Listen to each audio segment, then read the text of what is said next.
앉아주세요. 우리야.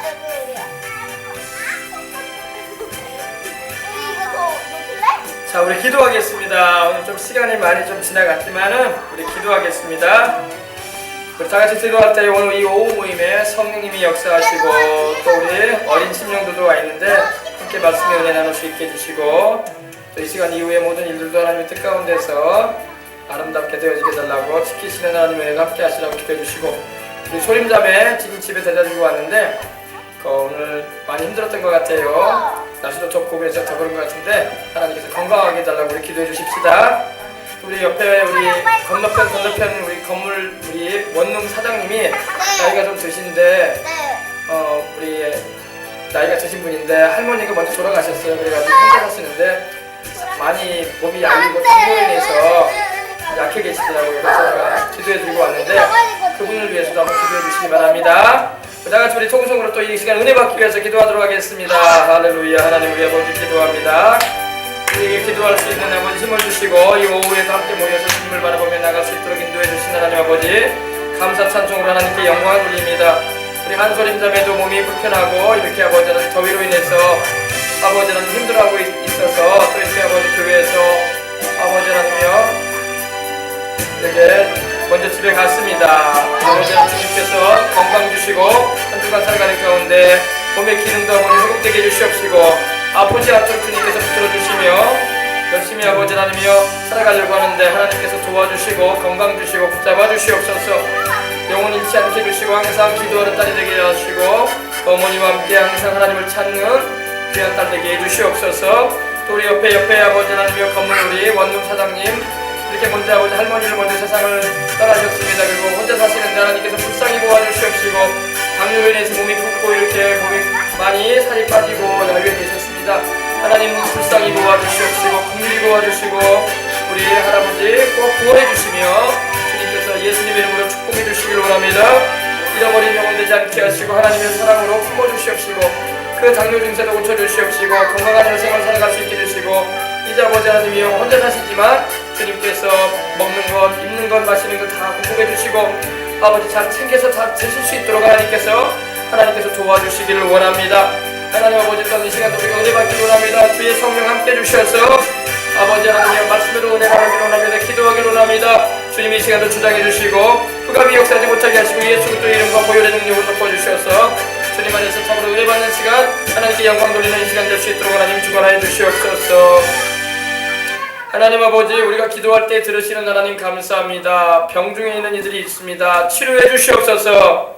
몸이 야위어지고 아버지 하나님이여 당뇨로 인해서 몸이 붓고 참 안타까운 가운데 계신 분도 있고 우리 먼저 집에 돌아간 우리 한소림 자매도 있습니다. 주님 치료의 은총을 베풀어 주셔서 건강케 해주시옵시고 주님 예배드리러 오매 지장 없게 하시고 또 아버지 하나님이여 또 오늘 기도해드린 그 나이 드신 우리 어르신도 꼭 회개하고 예수님 믿어서 하나님의 품 안에 안기는 영혼 되게 해주시옵소서. 당뇨로 인해서 몸이 불편하고 이렇게 아버지 하나님이여 살이 많이 빠지시고 몸이 많이 부어 계시는데 고쳐주시옵시고 치료의 은혜 베풀어 주셔서 사시는 날 가운데 주님이 도움되어 주시고 평안하게 해주시고 아버지 하나님 주 예수님의 품 안에 안기게 하여 주옵소서. 주 예수님의 이름으로 간절히 기도합니다. 아멘. 할렐루야. 참 사람이 건강해야 돼요, 그죠? 연로해지면은 나이가 드시면 이렇게 당뇨나 합병증으로 인해서 고생하는 분들이 많이 있어요. 오늘도 제가 우리 이웃 건너편 원룸 사장님이신데 이렇게 교회 옆에 앉아 계시더라고요. 그래서 보니까 참 건장하시고 체격도 좋으셨던 분인데 이렇게 몸이 많이 붓고 또 이 당뇨로 인해서 이렇게 힘들어하고 계시네요. 주님께서 불쌍히 여겨주실 줄 믿습니다. 우리 소림자매도 하나님께서 몸을 못 가누는 이런 어려움이 있었지만 주님께서 집에 잘 가게 해주셔서 감사하고 잘 쉬고 한 주간 동안 잘 지내는 가운데 교회로 오게 하실 줄 믿습니다. 할렐루야. 자, 하나님 말씀 보시겠습니다. 하나님 말씀 우리 오전 예배에 이어서 주일 예배에 이어서 이 모임 함께 하는데 우리 다니엘 9장 25절부터 함께 나누겠습니다. 다니엘 9장 25절을 펴주시기 바랍니다. 자, 다니엘 9장 25절 그러므로 너는 깨달아 알지니라. 예루살렘을 중건하라 하는 영이 날 때부터 기름 부음을 받은 자 곧 왕이 일어나기까지 7이레와 62이레가 지날 것이요 그 곤란한 동안에 성이 중건되어 광장과 거리가 세워질 것이며. 참 이게 무슨 말인가. 참 예루살렘이 나오고 중건이라는 말이 나오고 뭐 영이 난다는 말이 나오고 왕이 일어난다는 말이 나오고 기름 부음 받은 자가 일어난다고 나오고 또 7일에 62일에가 나오고 곤란한 말이 나오고 성이 중건된다는 말이 나오고 이게 무슨 말이냐 도대체. 이렇게 성경의 의미를 모르고 읽으면요 그냥 지나가는 말이에요. 근데 여러분 이 말이 굉장히 의미가 심장한 말이고 하나님께서 역사적으로 그대로 이루신 말이고 또 앞으로 되어질 말임을 여러분이 잘 깨달아 아시길 바랍니다. 보세요. 25절 보니까 천사가 가브리엘이 말합니다. 너는 깨달아 알지니라 그랬어요.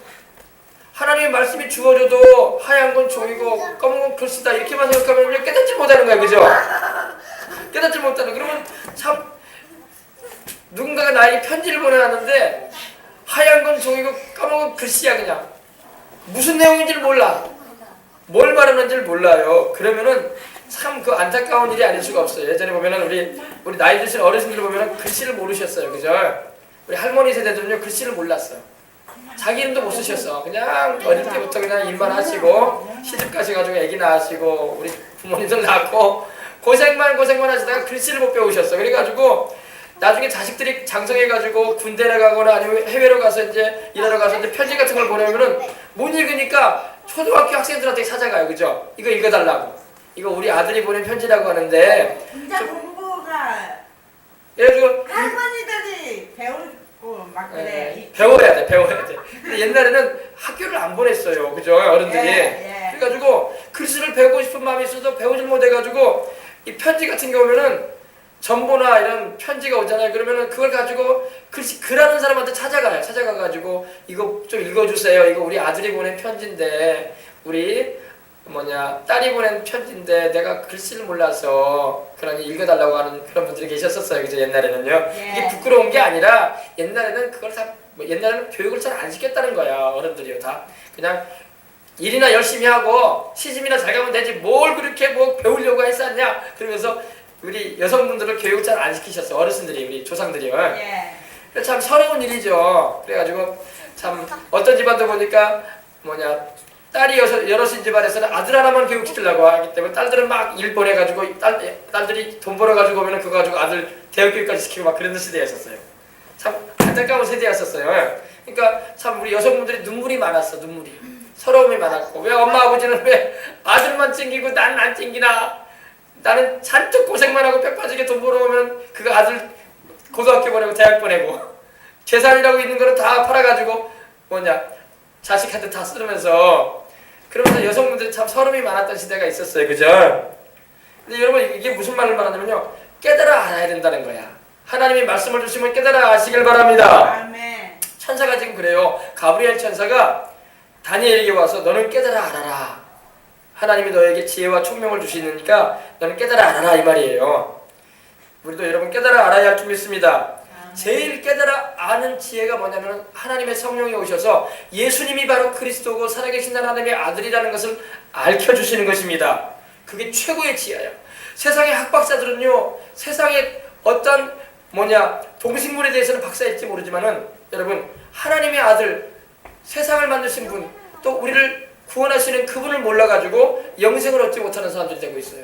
그러나 여러분 우리가 세상의 학박사는 아니더라도 유학을 갔다 오거나 대단한 학위를 받지는 않았지만은 그래도 여러분 성경을 통해서 하나님을 알게 되고 우리 구주 예수님을 알게 됐다는 것은 굉장한 지혜예요. 영생에 이르는 지혜를 우리는 얻은 거야. 할렐루야. 세상의 학박사들은 영생에 이르는 지혜가 없어. 왜? 그러니까 하나님을 모르고 이 둥그름 같은 인생, 일장춘몽과 같은 이 세상의 삶에 목을 메고 살잖아요. 그죠? 영생이 있는지도 모르고 천국이 있는지도 모르고 그래 안 그래요? 그래. 그리고 예수님이 바로 하나님의 아들이시고 나를 구원하기 위해서 세상에 오신 구주인지도 모르고 그럼 누가 지혜로운 거야? 우리가 더 지혜로운 거야. 교회 다니는 사람. 그러죠. 세상의 학박사 교수들보다 우리가 더 지혜로워. 왜? 그들은 세상적으로 학박사일지 모르지만 영생에 이르는 지혜는 없잖아. 아멘. 그죠? 그걸 잘 알아요. 성령이 오시면요 예수님이 구주시고 나를 위해서 죽으시고 부활하신 하나님의 아들이라는 그 사실을 깨닫게 되고 믿게 되는 것입니다. 아멘. 그래서 성경을 깨달아요. 아멘. 이 성경 말씀이 살아있는 말씀이구나. 과거에 뭐 이스라엘 역사를 기록한 그런 문학책이나 전설책인 줄 알았더니 그게 아니구나. 인류 역사에 대해서 말씀하고 있구나. 확 깨달음이 오는 거예요. 예. 여러분도 깨달은 줄 믿습니다. 아멘. 그래서 보십시다. 그러므로 너는 깨달아 할지니라. 사람은요, 이 깨달음이 있어야 돼. 깨달음이. 이 잠언서도 보면 하나님 그러셨어요. 사람은 하나님이 존귀하게 지으셨다고 했어요. 존귀하게 지었다는 게 뭡니까? 귀하게 지으셨다는 거예요. 왜? 자기 형상과 모양대로 지었기 때문에. 하나님의 형상과 모양대로 영적인 존재를 지으셨기 때문에 존귀하다고 했어요. 존귀하다는 말은 귀하다 이거예요. 가치가. 근데 깨닫지 못함으로 멸망하는 짐승이 된다고 했어요. 짐승이 여러분 죽고 끝나잖아요. 예. 사람은 짐승이 아니잖아요. 예. 하나님의 형상과 모양대로 지음받은 존귀한 존재인데 깨닫지 못하니까 짐승처럼 죽어간다는 거예요. 하나님께서 탄식하신 거예요. 하나님이. 너희는 사람으로서 내가 창조한 나의 형상과 모양대로 지음받은 존귀한 존재인데 어째 깨닫지 못해가지고 멸망하는 짐승처럼 죄 가운데 빠져서 산다가 가냐 이 말이에요. 여러분과 저같이 이렇게 예수님을 믿게 되어지고 부름을 받아서 하나님의 성령이 임하셔가지고 깨닫게 되었으니 우리는 정말 감사한 줄 믿습니다. 하나님께.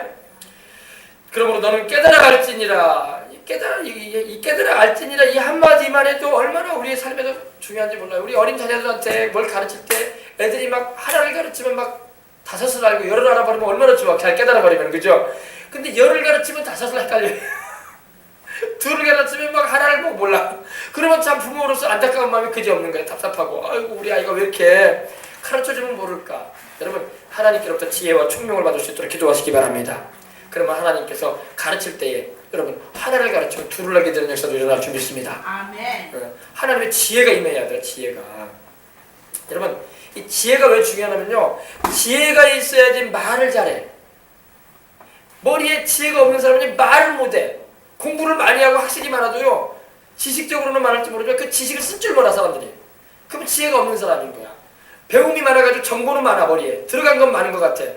근데 논리 정연하게 말을 못해. 지혜가 없어가지고 머리가 안 따르니까. 그러니까 학식이 많은 것도 필요하지만 학식은 바로 말하면 다시 말하면 우리 일하는 우리 건축하는 사람들이 연장 많이 가지잖아요. 벤치니 드라이버니 또 망치니 또 뭐 나사 모시니 이런 연장들 많이 가지고 다니지 않습니까? 예. 근데 연장은 많이 있지만은 연장을 쓸 줄 모르는 기술자가 돼버리면 꽝이야 꽝. 그죠? 연장도 많이 있어야 되겠지만 그 연장을 아주 잘 사용할 줄 알아야 돼.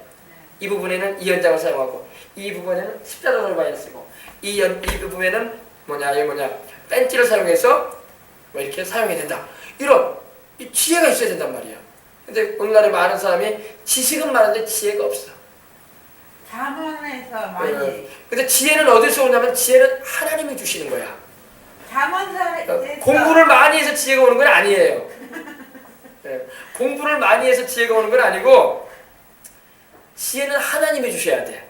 공부를 잘 못한 사람들도 여러분 사업도 그래요.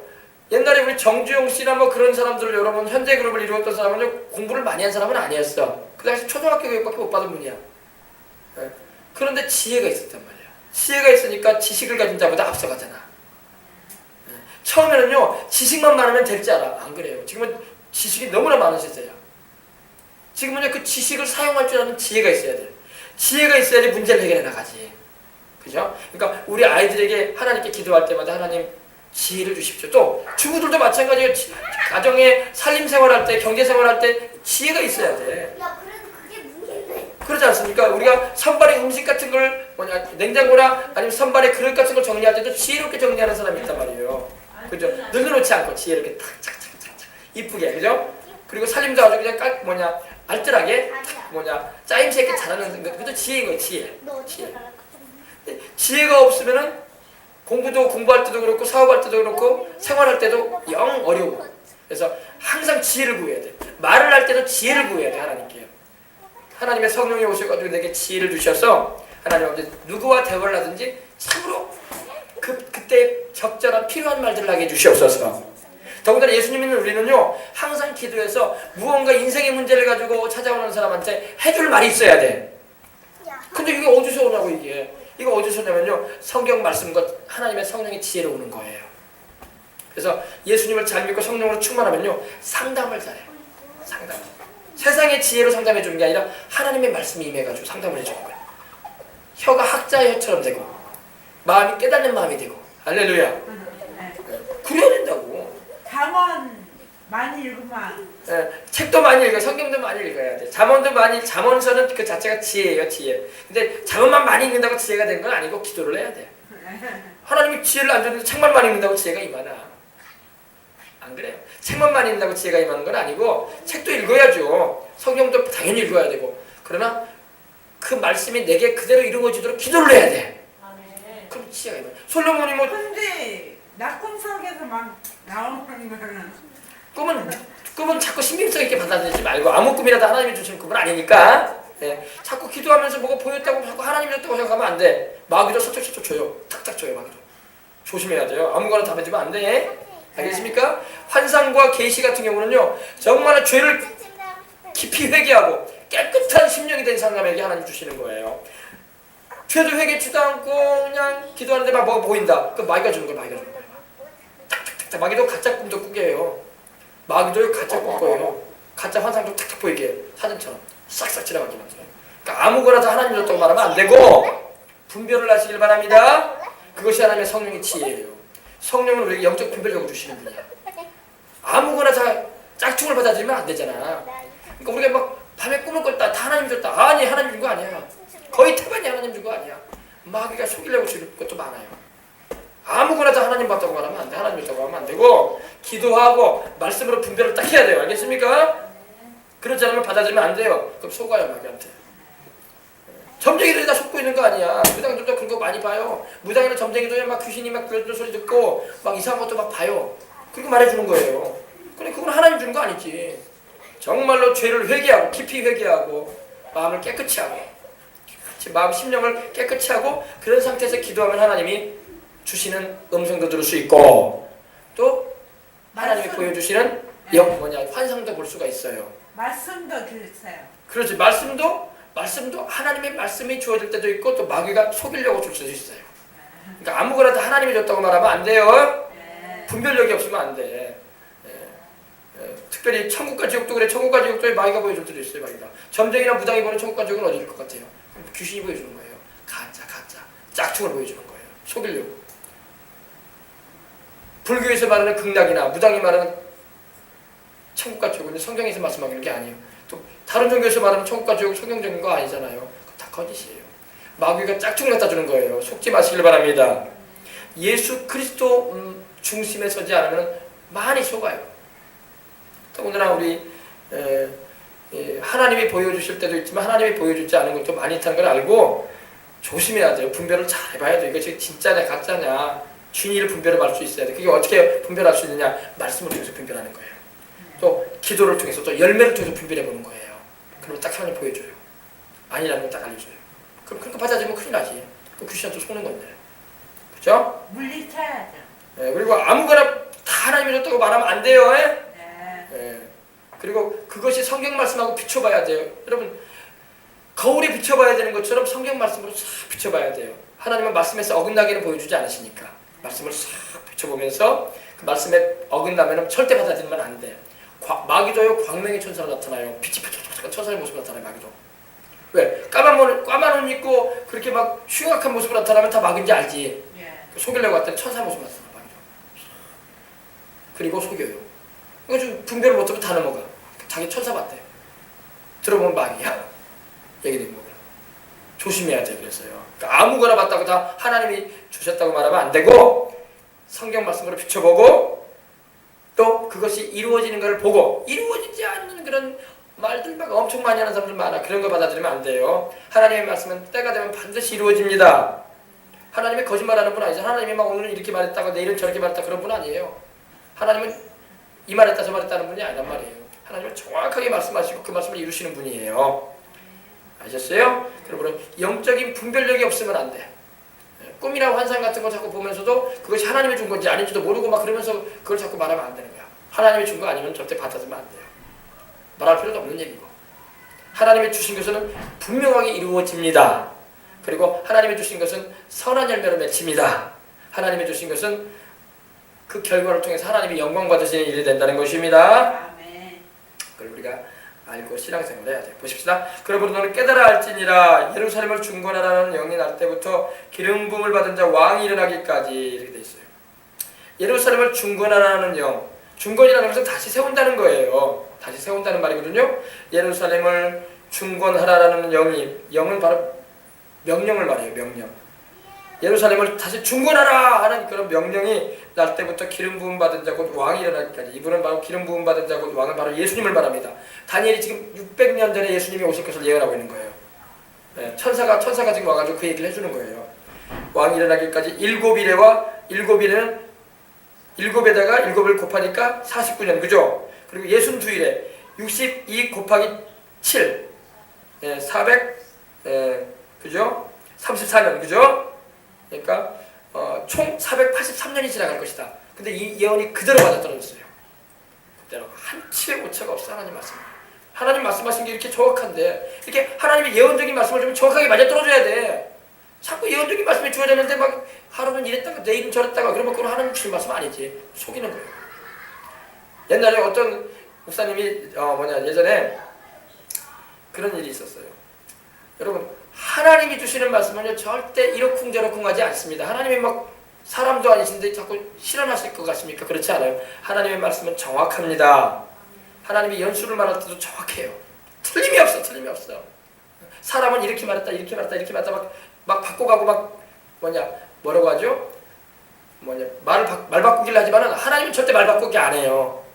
하나님은 하나님이기 때문에. 할렐루야. 근데 귀신들은 말 바꾸기 잘해. 귀신들 속삭일 때는 말 바꿔. 오늘은 이렇게 해라, 내일은 저렇게 해라. 말 바꾸기 잘해. 절대 그런 거는 하나님의 소리가 아닙니다. 하나님은 절대 거짓말하지 않으시고 하나님은 절대 정확하게 말씀하시는 분이에요. 이 말씀 보세요. 다시 말씀드립니다. 예루살렘을 중건하라는 영이 날 때부터 기름 부음 받은 자 곧 왕이 일어나기까지 7일에와 62일에가 지날 것이요 62 곱하기 7은 434년 그리고 7 곱하기 7은 49년입니다. 더하면은 483년이에요. 483년이 지나게 되면은 그 해에 메시아가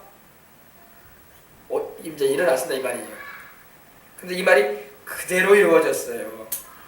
이 나라에 온다고요? 이 나라에 온 게 아니라 이스라엘에 그대로 이루어졌어요. 이스라엘에. 예수님께서 이스라엘 민족 가운데 자신을 나타내실 때가 이때였어요. 그 다니엘이 어떻게 이렇게 여기는 언제 되는지. 와요? 예수님은 다시 오실 때 이 땅으로 오시지 않고 공중으로 오세요. 그래가지고 전 세계 모든 이들을 구원받을 이들을 공중으로 데리고 올라가실 거예요. 그게 공중재림입니다. 이제 후에 그게 나와요. 그래서 예루살렘 중건령이 언제 떨어졌냐면은 페르시아 왕 아닥사스다 왕 7년에 떨어졌어요. BC 예수님 오시기 전에 457년에 떨어졌어요. 457년에 명령이 떨어졌습니다. 그래가지고 우리 예수님이 언제 오셨냐면 바로 그 457년이 지난 457년이 지난 후에 오셨던 것입니다. 예수님께서. 할렐루야. 아멘. 그래서 예루살렘 중건령이 나온 후부터 예수님 오시기까지 세상에 오시기까지 7일에와 62일에가 총 484년이 지날 것이 되어 있는데 이 예언대로 우리 주님이 예루살렘 중건령 후 딱 483년째 되던 해 AD 26년 이게 누가복음 3장 23절에 나옵니다. 그때 공생애를 시작하시는 장면이 나옵니다. 이때 예수님께서 요단강에서 침례 요한에게 침례를 받으시고 성령으로 충만함을 받으시고 세상에 자신을 구주로 나타내시기 시작하셨어요. 이 예언의 말씀이 그대로 이루어진 거예요. 믿으시면 아멘 하십시다. 아멘. 야, 어떻게 이렇게 정확한지. 하나님은 정확한 분이에요. 여러분 우리가 하나님이 정확한 분임을 알았으면요 정확하신 하나님의 말씀대로 살려고 하시길 바랍니다. 아멘. 그러면 하나님은 정확하게 우리에게 역사하시는 거야. 아멘. 그 곤란함 중에 성이 중건되어 광장과 거리가 이루어질 것이라고 또 예언되어 있습니다.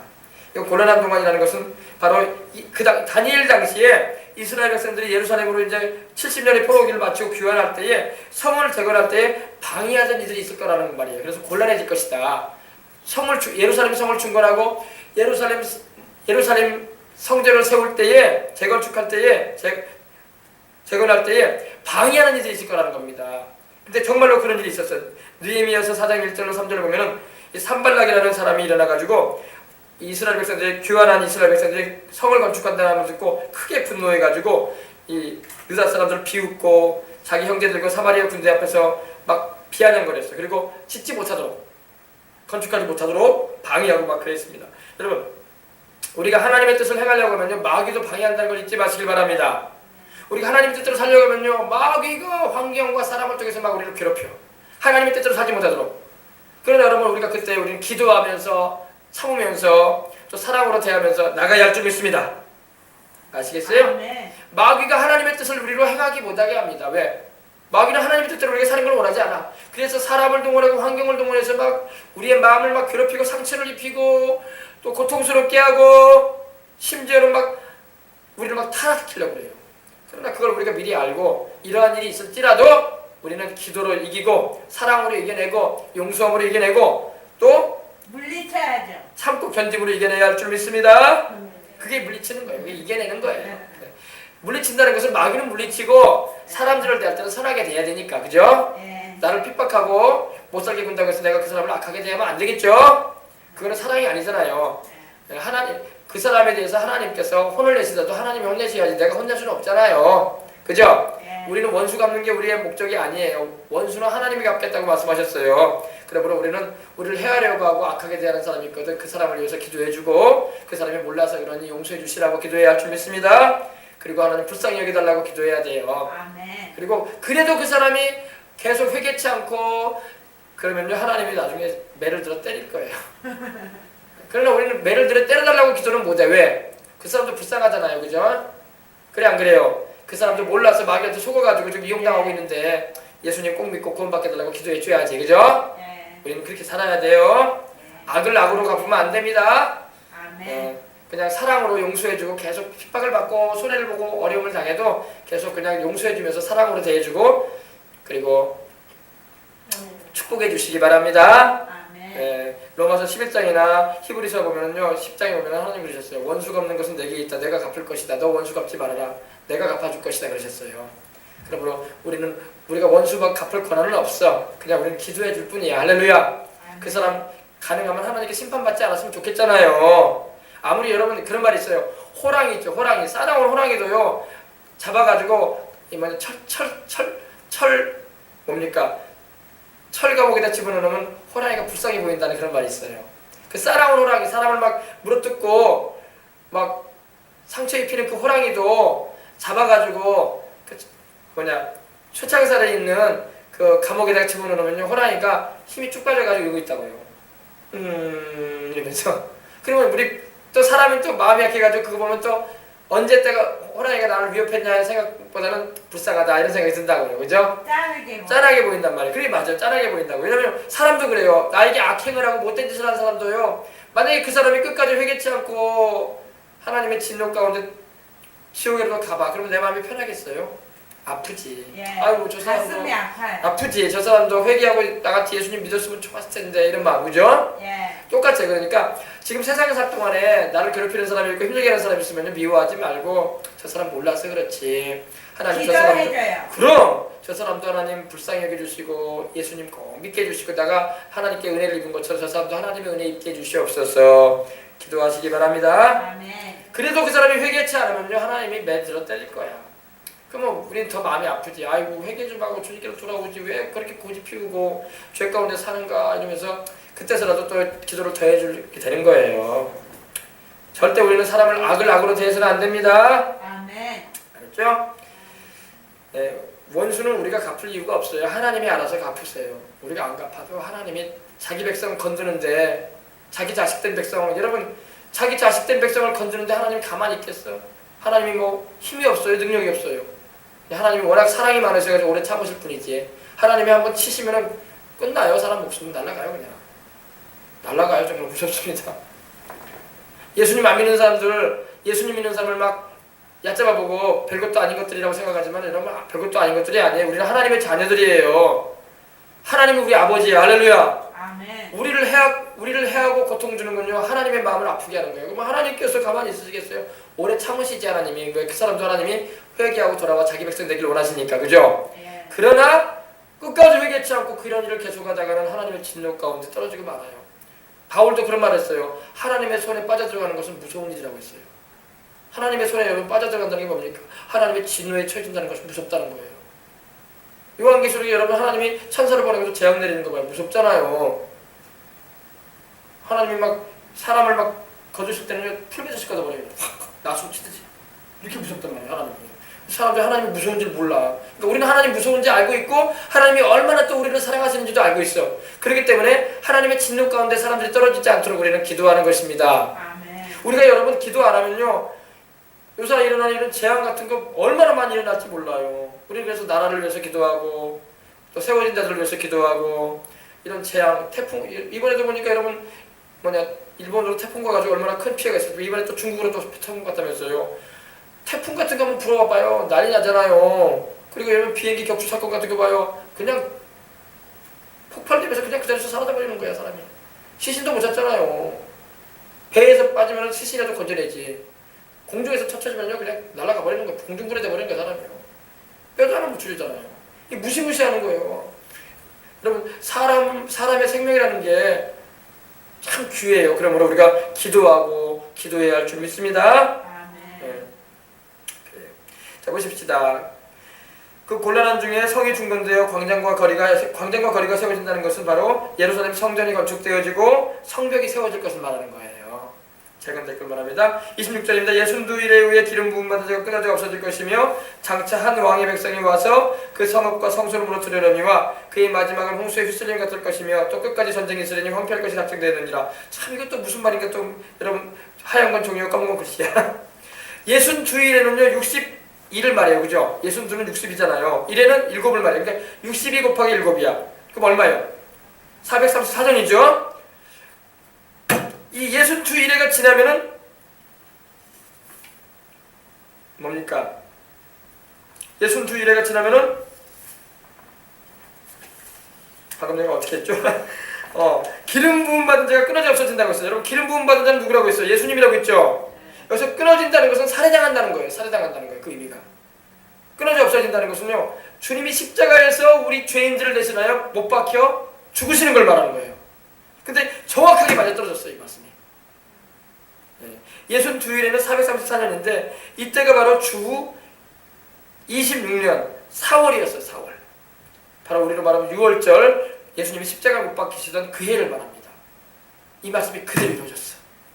놀라운 일이죠. 여러분 어떻게 600년 전에 일을 예언하냐고 정확하게 맞아떨어진다고요. 하나님이 주신 예언이기 때문에 그래요. 62일에 후에는 기름 부은 자가 끊어진다고 했어요. 기름 부음 받은 자는 예수님을 말합니다. 기름 부어졌다는 것은 하나님께서 성결시키셔서 세상에 구주로 보내셨다는 거예요. 근데 끊어져 없어졌다는 것은 제가 말씀드린 것처럼 살해됐다 이 말입니다. 예수님이 십자가에서 우리를 대신하여 죽으심으로 살해되셨잖아요. 그죠? 죽임당하셨잖아요. 이사야서에서 말씀하고 있는 것처럼 주님께서 우리의 질고를 지고 우리의 슬픔을 당하셨고 우리 허물과 우리 죄를 담당하셔가지고 그 몸이 찔리고 상하셨다고 말씀을 하고 있는 것입니다. 이 예언대로 우리 주님은 우리 죄인들을 대신해 죄 없으신 분으로서 죄인된 인류를 대신하여 십자가에 달리셔서 죽임을 당해주신 거예요. 그리고 부활하셨습니다. 할렐루야. 그리고 뒤에 보십시다. 그 후에 장차 한 왕의 백성이 와서 그 성읍과 성소를 무너뜨리려니와 이 말씀도 또 그대로 이루어졌어. 이거는요, 이 장차 한 왕의 백성은요, 바로 로마를 말해요. 로마의 티투스 대장을 말합니다. 티투스 대장. 로마의 티투스 대장이 와서 그 성읍은 바로 예루살렘을 말합니다. 예루살렘과 성전을 말해요. 예루살렘 성전을 말하는데 성전과 성읍과 예루살렘 성과 하나님의 성전을 무너뜨립니다. 무너뜨려요. 장차 한 왕의 백성이 와서 그 성읍과 성소를 무너뜨린다. 무너뜨린다는 것은 샤트라고 하는데 무너뜨려짐을 말하는 겁니다. 정말 말 그대로 무너뜨려짐. 주님이 오셔가지고 계실 당시에 이스라엘을 지배하고 로마 제국의 군인들을 말하는 거예요. 지배하던 로마 제국의 군인들을 말합니다. 예수님이 죽으시고 부활하신 승천하신 후에 30년, 40년 후에 로마의 티투스 대장이라고 해가지고 로마의 장군이 와가지고 58,000명의 군사 로마의 병력을 인솔하고 와가지고 예루살렘을 함락시킵니다. 왜냐면 이스라엘이 막 독립운동을 막 했었거든. 로마에게서 벗어나고 싶어 했어요. 근데 아직 때가 되지 않았는데 자꾸 그냥 로마로부터 독립하기 위해서 이스라엘 민족이 막 들고 일어났었습니다. 그때 로마가 군대 파견했어요. 근데 그 당시에 로마 군대는 철의 군대. 당연히 할 나라가 없어요. 그리고 왜 그러면 이스라엘이 이렇게 어려움을 당했냐면요. 그 이유가 있어요. 제가 이제 그 이유를 여러분에게 전해드릴 겁니다. 그래서 그때 이 예루살렘 성전도 돌아나가 돌이 남지 않도록 되었어요. 왜냐하면 주님이 예언해 주셨어요. 마태복음 24장 1절로 2절에서 보면 나오고 마가복음 13장 1절로 2절에 보면 나오는데 우리 주님께서 예루살렘 성의 그 성전 벽돌이 돌아나도 돌이 남지 않을 것이다. 파괴될 거라고 말씀하셨어요. 근데 그 말씀이 그대로 이루어집니다. 왜냐하면 그 당시 종교가 그 당시에 유대인들이 메시아로 오신 예수님을 믿질 않았고 거부해 버렸어요. 그리고 주님을 십자가에 못 박는 큰 죄를 범하고 말았지 않습니까? 그로 인해서 이 이스라엘이 큰 어려움을 겪는 겁니다. 그리고 그때 5만 8천 명의 로마 병대들이 와서 예루살렘을 공격해가지고 세 차례에 있어서 침공을 했는데 그때 마지막 함락을 시킵니다. 함락을 시키고 그때 수많은 유대인들이 죽는데 얼마나 많이 죽냐면은 110만 명이 죽었어요. 장정들이 110만 명 피로 그냥 물들어졌어요. 그리고 9만 7천 명의 많은 사람들이 노예로 끌려갔어요. 로마로. 왜 하나님의 백성이었던 이스라엘이 왜 그런 어려움을 처참한 일을 당했을까요? 그거는 메시아이신 우리 주님을 거부하고 십자가 못 박은 죄 때문에 그런 거예요. 우리 예수님도 그걸 예언하셨어요. 주님께서 십자가 지러 가시면서 막 주님을 따라오는 여인들이 막 울고 있었어요. 막 그때 예루살렘의 여자들아 나를 위해서 울지 말고 너희와 너희 자녀를 위해서 울거라. 너희가 큰 어려움을 당할 날이 올 것이다. 그게 바로 이 70년에 있게 될 로마의 공격을 말했던 거예요. 우리 주님은 이미 내다보셨어요. 그것도 주님께서 이미 예언하셨던 일이었어요. 그래서 여러분 그때 유대인들이 이스라엘의 포로들이 끌려가가지고 로마에 끌려가가지고 9만 7천 명이 넘는 사람들이 끌려가가지고 그 당시 로마의 경기장 여러분 아주 원형극장이라고 콜로세움이라는 거 들어봤죠? 그건 그 유대인들이 지은 거예요. 포로로 끌려가가지고 노예로 끌려가가지고 그리고 그 시설을 만든 일에 노예로 살게 되었고 그리고 이제 나중에 로마의 티투스 대장은 황제로 등극을 합니다. 황제로 등극을 하는데 그때가 바로 주 79년이었는데 주 79년 당시에 그가 재위하던 그가 황제로 앉아있던 그때에 바로 여러분 얼마 전에 있었죠? 영화로 나왔었죠? 폼베이 폭발 화산 폭발 있잖아요. 영화로 나왔었잖아요. 바로 이 티투스 대장이 황제로 등극한 그 시기에 일어났던 일이었어요. 그래서 이 폼베이가 완전히 폐허가 되어버리지 않습니까? 화산 폭발해가지고 그죠? 예. 그래서 그리고 이 로마의 티투스 황제는요 딱 2년밖에 재위를 못했어. 나중에 2년 반 겨우 통치하다가 열병으로 죽고 말아요. 예. 그러니까 이스라엘을 공격하고 사람을 죽이는 일에 자기가 쓰여지긴 했지만 자기도 인생이 비참해지고 말아. 예. 이때가 바로 그가 41살 때 죽었어요. 41살 때. 예. 오래 살지 못했어요. 천국에 들어갔나요? 천국을 어떻게 가요? 예수님을 안 믿는 사람이 어떻게 천국을 가? 근데 이 티투스가요 예루살렘 성을 함락하려고 할 때에 공격하려고 할 때 많이 주저했다고 하더라고요. 왜? 두려움이 있었기 때문에 그래요. 하나님의 백성들이 사는 땅이고 성전이 있는 곳인데 하면서 주저했는데 그럼에도 불구하고 공격했어. 그래가지고 수많은 사람을 죽이는 일을 하더니 자기도 오래 못 살았어. 41살에 죽었어요. 41살에. 주 81년 9월 13일 날 세상을 떠납니다. 보십시다. 그의 마지막은 홍수의 휩쓸림 같을 것이요 끝까지 전쟁이 있으리니 황폐할 것이 작정되는 이 말은 굉장히 중요한 예언입니다. 여기서 그는 바로요 이 로마의 티투스 대장과 같이 이스라엘 민족을 괴롭게 할 해롭게 할 적그리스도를 말하는 거예요. 장차 일어나게 될 적그리스도. 제가 요한계시록 때 지금 전하고 있죠. 유럽에서 일어날 그 인물을 이중적으로 말해주는 겁니다. 또 끝까지 전쟁이 있겠다는 것은요 이스라엘이 팔레스타인에 끝까지 전쟁이 있겠다는 거예요. 역사의 마지막까지. 지금 여러분 팔레스타인 분쟁 계속 일어나고 있죠. 바로 그거예요. 이 말씀이 지금 이루어지고 있는 거예요. 끝까지 전쟁이 있겠다는 것은요 이 이스라엘 땅에 예루살렘을 중심으로 끝까지 전쟁이 있는다는 거예요. 그래서 성경에 우리가 보면은 우리가 예루살렘을 위해서 기도하라고 성경에 되어 있는 거예요. 예루살렘을 위해서 평안을 구하라. 예루살렘을 위해서 평안을 구하라. 왜? 예루살렘이 워낙 전쟁에 이리 치이고 저리 치이는 일이 있기 때문에 예루살렘의 평안이 임하도록 기도하거라. 할렐루야. 아멘. 그 말씀이 그래서 시편에 예언되어 있는 거예요. 끝까지 전쟁이 있을 것은 바로 이때 로마의 티투스 대장에 의해서 망한 후에 인류 종말 때까지 이 이스라엘과 팔레스타인은 계속 전쟁이 있을 거라는 거예요. 지금 계속 되고 있잖아요. 그죠? 안 그래요? 계속 엎치락뒤치락 하고 있잖아요. 그러니까 지금도 근데 이걸 알아야 돼요. 제가 뒤에 이제 또 할 얘기가 많이 있습니다. 이거에 대해서. 지금 이것이 계속되고 있는데 이스라엘이요 원래 이 로마의 주 70년에 로마의 티투스 대장에 의해서 예루살렘 성이 함락된 이후에 이스라엘이 흩어져 버렸어요. 나라를 잃어버렸어요. 나라를 잃어버렸는데 그 후 1900년이 지나서 거의 2000년이 다 되는 상황에 1948년 5월 14일 날 독립을 하게 됩니다. 이것도 성경에 예언되어 있던 얘기였어요. 무화과 나무의 비유를 통해서 이스라엘이 독립될 거라고 하나님은 우리 예수님은 이미 예언해 놓으신 적이 있어요. 근데 여러분 참 놀라운 일은 이스라엘이 1900년 넘게 빼앗겼던 땅을 다시 되찾았다는 거예요. 자기네 고토, 옛날 조상들이 살았던 땅을. 이거는 기적 중에 기적이야. 그렇게 될 수가 없어요. 그래서 지금 그 전에 거기서 정착해서 살고 있던 팔레스타인인들이 그거를 반대하고 지금 일어나는 거예요. 빨리 이스라엘 쫓아내버리라고. 원래 여기는 우리 땅이다고 그러면서. 근데 이스라엘은 그러죠. 아니 이건 원래 우리 땅이다. 원래 이거 아브라함에게 하나님 주신 땅이었고 우리 조상 출애굽해가지고 우리 조상들이 야곱의 자손들 이스라엘에 살았던 땅이다. 그리고 우리가 잠시 빼앗겼을 뿐이지 다시 우리는 옛날 우리 땅으로 돌아왔을 뿐이다. 이렇게 말을 해요. 그러니까 팔레스타인들은 또 그게 아니지. 아니 그건 그거고 어차피 우리가 뭐 그동안 1900년 동안 다른 사람들이 살았는데 왜 지금도 그 소유권을 주장하고 있느냐. 근데 이스라엘은 그래요. 아니다. 이건 영원히 우리한테 주신 땅이다 하나님이. 그래서 싸우는 거야.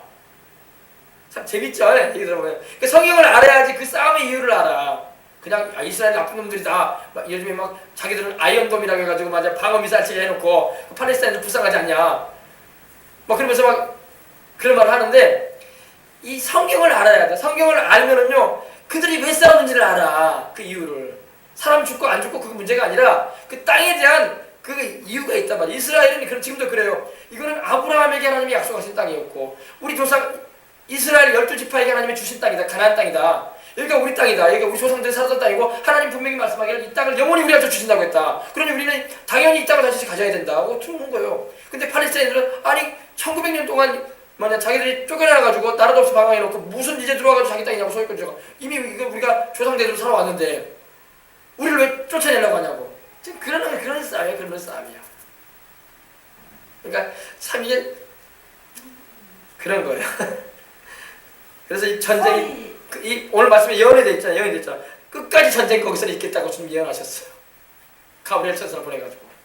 이제 좀 아시겠습니까? 그러니까 그런 팔레스타인 분쟁이 일어나면요. 누굴 편들 게 아니라 이거는 예언되어 있는 일이다. 근데 우리는 단지 기도해야 할 때 어떤 걸 기도하냐면 하나님 사람들은 안 죽게 해달라고. 싸움을 어차피 되더라도 귀한 생명들은 안 죽게 해주시고 그들에게 복음 전해지게 해달라고 기도해야 할 줄 믿습니다.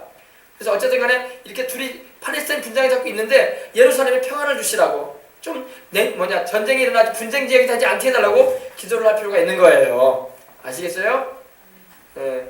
끝까지 전쟁이 일어나고 있으니까 전쟁이 일어나가지고 사람들 막 서로 죽여도 할 수 없는 일 아니냐 그렇게 말하면 안 되고 우리는 어쨌든 간에 기도를 해서 하나님 팔레스타인 분쟁이 좀 종식되고 서로 이렇게 피 흘리는 사람 죽이는 일이 없게 해달라고 기도해야 할 줄 믿습니다. 아멘. 이번에 지금 여러분 300명 넘게 지금도 어제도 기사 보니까 팔레스타인들이 죽었다고 하더라고요. 그죠?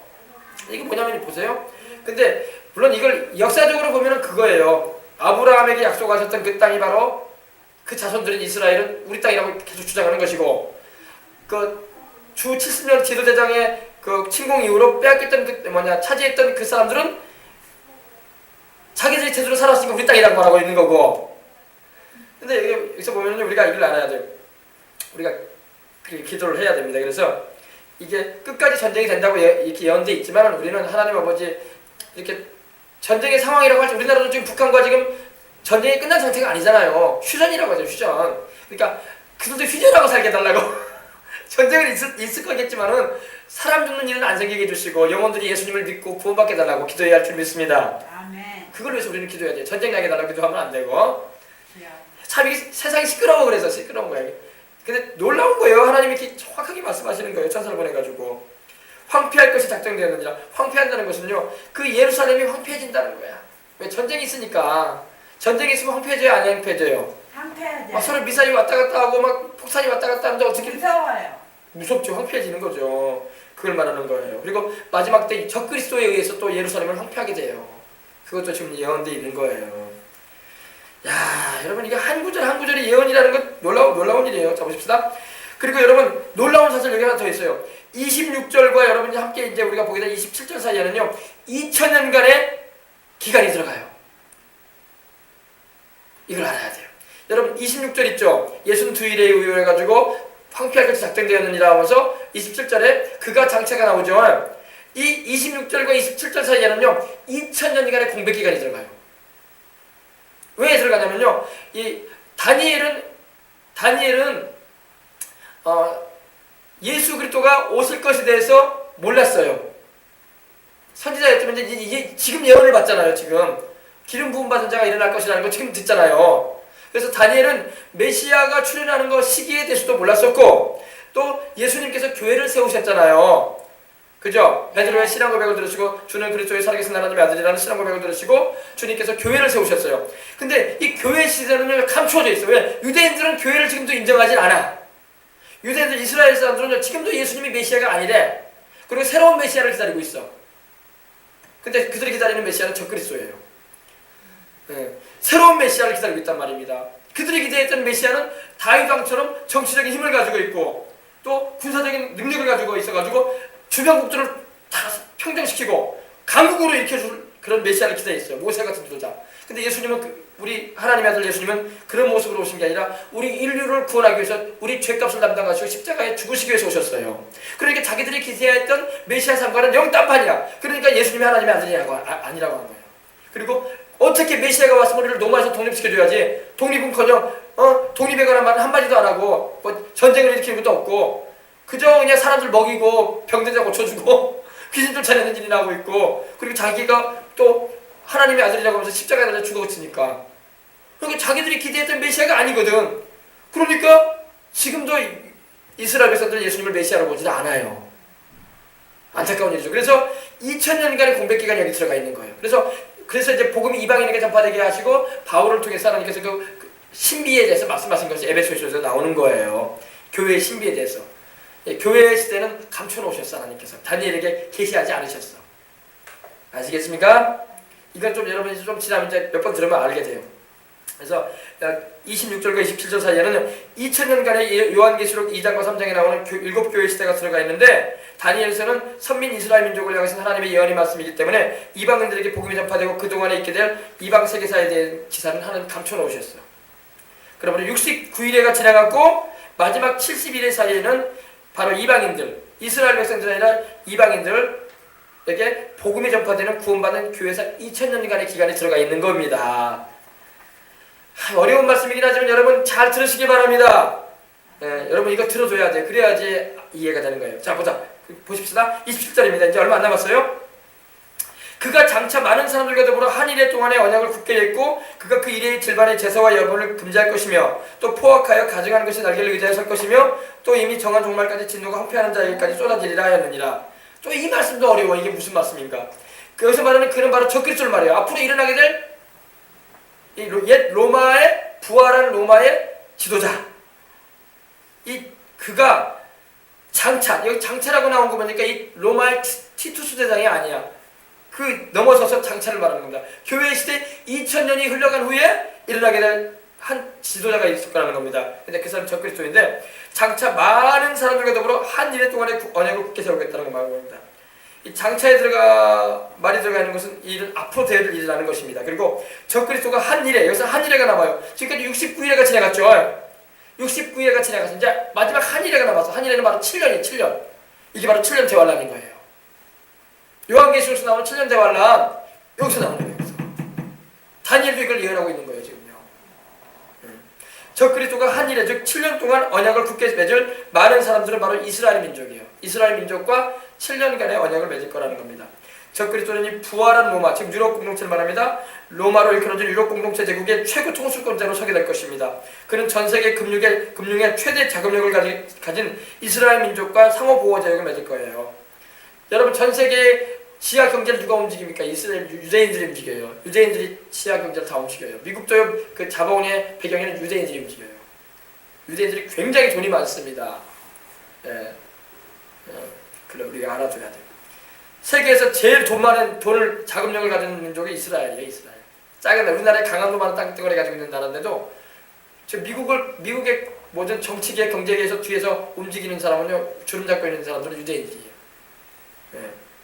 그래서 이 적그리스도는요 유대인의 막대한 그 재원, 다시 말해서 이 금융의 도움을 받아야 돼요. 그래야지 힘있게 자기의 추구할 일들을 할 수가 있는 거예요. 그리고 이스라엘 민족은 또 이스라엘 민족대로 유럽의 도움을 필요로 해요. 왜? 중동 국가들이 막 잡아먹으려고 하다니 지금 미국이 그동안에는 배경이 되어왔지만 이제 미국이 약해진단 말이에요. 유럽이 강해져. 유럽이 앞으로 최대 강국이 될 겁니다. 유럽이요. 지금 유럽 통합돼 있잖아요. 그죠? 기름이 많아서 그래. 기름이 많아서 그런 게 아니라 유럽이 원래 원래 옛 로마 시대부터 있었던 나라인데 그것이 부활한 거예요. 부활한 로마예요. 쉽게 말하면 서로 이제 상호 보호를 해주는 거예요. 그러니까요. 그리고 바로 이 시기가 바로 요한계시록 6장에 나오는 제가 요한계시록 6장 강의할 때 여러분에게 말씀드린 적이 있습니다. 백마산자가 뛰기 시작하는 거예요. 백마산자는 바로 적그리스도입니다. 적그리스도가 뛰기 시작하는 겁니다.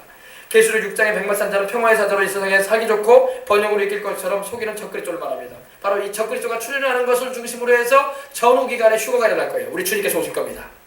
우리를 데리고 오실 거예요. 적그리스도는 이스라엘을 보호해주고 지원해줍니다. 그리고 이스라엘은 그 막대한 자금력으로 적그리스도를 밀어줄 거예요. 서로 도와주는 거, 서로 상호. 이 적그리스도의 출현을 전후로 해서 러시아의 막대한 군사력을 등에 업고 중동 국가들이 이란, 시리아, 이라크 이런 중동 국가들이 리비아와 이 북아프리카의 에티오피아 등 이집트 이런 나라들이 이스라엘을 샌드위치 공격할 겁니다. 그러니까 앞으로 대를 이건 예언돼 있어요. 이스라엘을 샌드위치로 다시 공격할 겁니다. 그때 러시아를 등에 업을 거예요. 러시아가 지금 이란과 굉장히 가깝거든요. 굉장히 가까워요. 그리고 우리 핵무기 기술은 북한한테 지금 지원받고 있어요.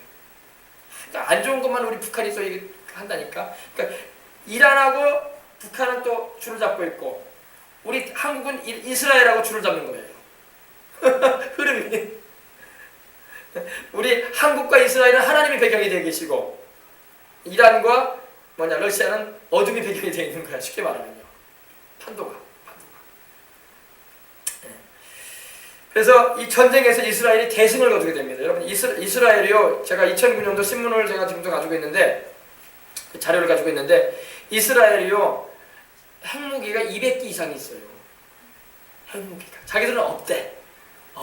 근데 사막에다가 지금 감춰놓고 있어요. 네. 그리고 그래서 이런 중동 국가들이 이스라엘 못 건드는 거예요. 잘못 건드렸다가 죽거든, 자기들이. 핵무기 무섭잖아요. 그리고 이란이 그 핵무기 개발하니까 이스라엘이 개발하지 못하게 하는 거예요. 근데 이란이 막 개발하려고 애를 쓰잖아요. 러시아는 힘있고, 또 북한이 또 핵무기 기술 200명 가까이 그런 인원을 보냈다고 하더라고요. 핵무기 기반을 시키려고. 근데 그로 인해서 전쟁은 터지게 돼 있어요. 근데 그 전쟁에서 이스라엘이 이겨요. 러시아도 이 전쟁에서 크게 패합니다. 그럼 러시아가 이스라엘한테 진다는 말이 많이 되겠습니까? 다윗과 골리앗 같은 일이 한 번 더 벌어질 거예요. 이스라엘의 배경이 되어가지고 하나님께서 러시아와 주변 아랍 국들을 주님께서 멸망시킬 겁니다. 그리고 세계의 강국은 누가 될 것 같습니까? 그때 유럽이에요. 유럽이 막대하게 이스라엘을 치고 지금도 서유럽은 러시아와 안 맞잖아요. 이번에도 우크라이나 이번에 격추 그거 얘기 들으니까 서유럽이 러시아와 등 돌렸다고 하잖아요. 다 역사의 흐름이 딱 맞아떨어지는 거예요.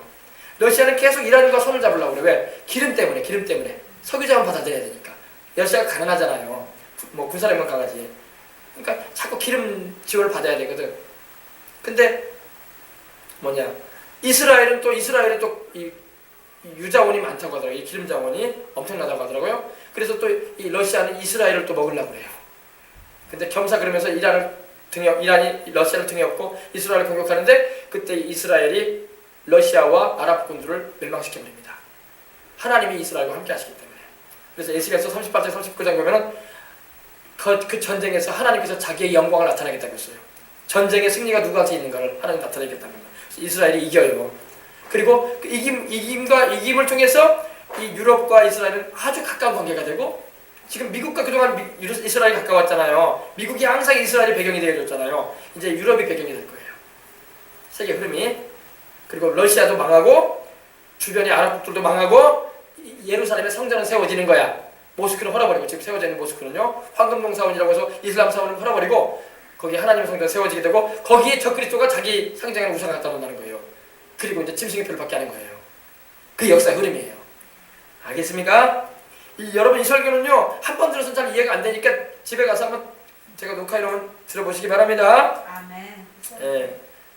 예수님 예수님이 죽으시고 부활하셔서 승천하신 지 벌써 올해가 2014년이죠. 그러니까 예수님께서 주후 26년에 돌아가셨어요. 그리고 부활하셨어요. 그리고 승천하셔서 하늘로요. 그러니까 거의 2000년 다 됐죠. 그죠? 네. 지금 예수님이 돌아가시는 걸로 끝난 게 아니라 지금 살아계셔. 생생하게. 할렐루야. 살아계셔서 하나님과 우리 사이를 이어주고 계시고 지금도 성령으로 우리 가운데 함께 하시잖아요. 그 요한계시록이 곧 얼마 안 앞으로 더 이룰 일이야. 얼마 안 남은. 그렇죠. 이 2000년간의 그 교회사가 공백 기간이 좀 이 다니엘서에는 기록이 되어 있지 않아요. 하나님 숨겨놓으셨어요. 그런 유대인하고는 관계없는 일이니까. 유대인 자체는요 이방인에게 복음 전하는 걸 막 방해했었어요. 그러니까 하나님이 그 부분에 대해서는 하나님이 감춰놓으셨어. 그리고 2000년 동안 이방인들에게 전 세계인들에게 복음 전가돼서 구원받게 하시고 마지막에 이제 또 유대인들을 하나님 쓰시겠다는 이 말입니다. 네.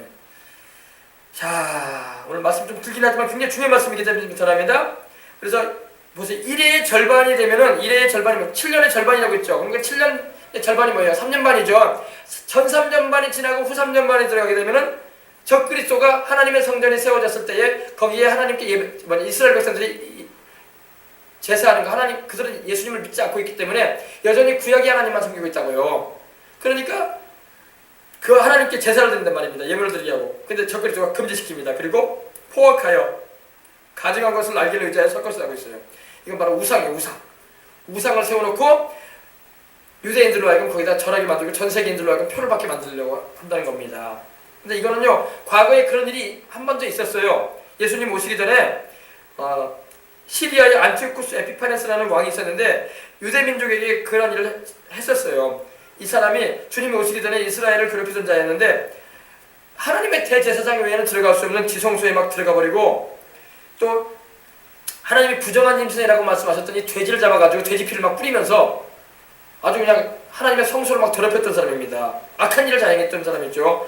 근데 이 사람은 이방신이 그리스 헬라의 이 제우스 신을 섬겼던 사람이에요. 근데 천지를 두시고 살아계신 하나님을 두려워할 줄 모르고 악을 저지르다가 나중에 전쟁에서 크게 패하고 그 전쟁에 이런 그 재산을 확보하기 위해서 우상을 찾아가지고 우상 사원에 있는 그걸 도적질하다가 낙심과 절망 중에 죽었던 사람이 바로 이 에피파네스입니다. 근데 이러한 사람이 또 한 번 일어나는데 그 사람이 적그리스도예요. 적그리스도입니다. 그래서 포악한 것이 날개를 의지해 설건당하는 것은 바로 적그리스도를 상징하는 우상을 말합니다. 이것도 예수님께서 이미 언급하셨어요. 마태복음 24장 25절 보면요. 그러므로 너희가 선지자 다니엘이 말한 바 멸망에 가증한 것이 거룩한 것에 선 것을 보거든 읽는 자는 깨달아라 이러셨어요.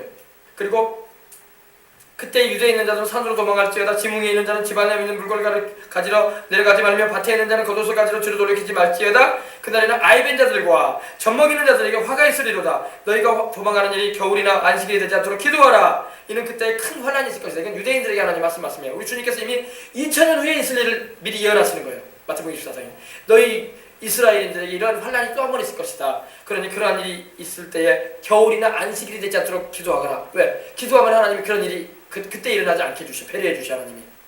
그러니까 뭐든지 기도를 해야 돼. 창세로부터 지금까지 이런 환란이 없었고 후에도 없어요. 유대인들은요 안식일 날에는 일 안 해. 전쟁도 안 해요. 그러니까 이 이방 나라가 이스라엘을 침공할 때는요 이 티투스 대장이 이스라엘을 침공할 때도 어떻게 침공했냐면요 안식일 날 침공했어. 안식일 날에는 총 안 잡거든. 우리 말하면 칼 안 잡거든요. 왜? 안식일 날은 쉬라고 하셨으니까. 그러니까 다 죽지 그냥. 그 자리에 다 죽지 그냥. 로마인들이 막 다 찔러 죽이죠 그냥. 그래서 뭐 무기를 안 잡으니. 그런 일이 있었어요. 그러니까 앞으로 적그리스도에 의해서 또다시 그런 일이 있을 텐데 그때 너희가 기도해라. 그날에 너희가 도망쳐야 되는데 애를 가진 사람은 도망을 못 치지 않느냐. 젖먹이 가진 애들 어떻게 도망치고 어린 애기들 있는 애들 어떻게 도망치겠느냐. 그러니 기도하거라. 그러면 하나님이 그것도 바꿔주실 것이다. 다시 말해서 도망칠 수 있게끔 하나님이 역사하실 거라는 그 말입니다. 그러면서 하나님께서 우리 주님께서 미리 말씀하시니 참 우리 주님이 하시는 말씀마다 이렇게 배려가 많고 놀라운 말씀이 많아요. 할렐루야. 아멘. 그래서 적그리스도는요 하나님의 성전에서 드려지는 제사를 못 드리도록 할 겁니다. 그리고 자기 우상을 하나님의 성전에 세워놓고 그 앞에 사람들이 엎드려 절하게 할 것입니다. 그때 많은 유대인들과 주 예수님을 뒤늦게 믿은 이들이 순교하게 될 거예요. 많은 이제 우상 숭배하지 않기 때문에 순교하게 될 겁니다. 이때 적그리스도가 소위 짐승의 표를 자기를 상징하는 우상에게 절하는 이들에게 오른손이나 이마에 그때 이제 받게 할 거예요. 그리고 또 2000년 주 70년의 로마의 이 티투스 대장이 이스라엘을 침공하여 예루살렘을 함락시켰고 당시 예루살렘에 거주하던